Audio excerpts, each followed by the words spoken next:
Guys, may tip ako sa inyo paano ako na-invite at na-approve sa bonus program ni Facebook. At ngayon, kahapon is eligible na ako. So, mag-start yung kita ko.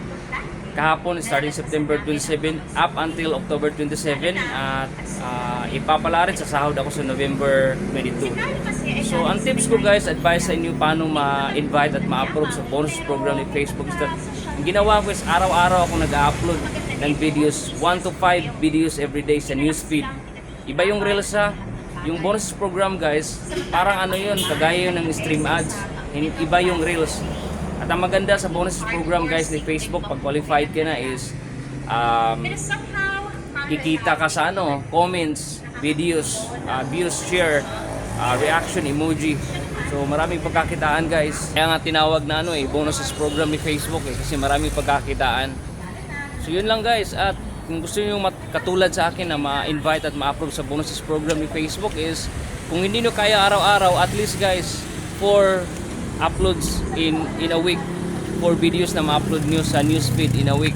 At least hindi siya bababa sa 4 na videos na ma-upload mo guys. Huwag doon sa Reels ha, kasi iba yung Reels mahirap ma-approve sa Reels. Hanggang ngayon hindi pa rin ako qualified sa Reels, not eligible pa rin ako. At yung stream ads ko is under review pa rin, pending pa rin. Pero sa bonus program, thanks God at na-approve na ako kahapon at mag-start yung income ko kahapon. At pag na-approve na kayo at para ma-invite kayo God at ma-approve is that bigyan nyo ng effort guys sa pag-i-edit.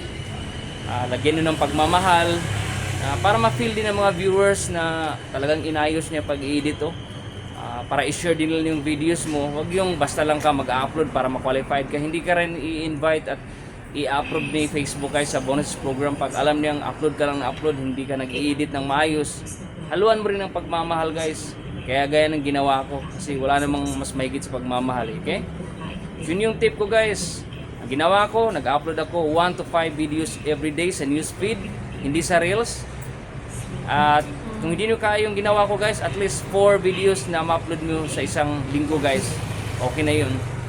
At sa pag-i-edit, ayusin nyo yung pag-edit, bigyan nyo ng effort, sacrifice para ma-feel ni Facebook at mga viewers na talagang nilagyan mo ng pagmamahal yung mga videos mo para i-share din nila at lagi nilang papanoorin.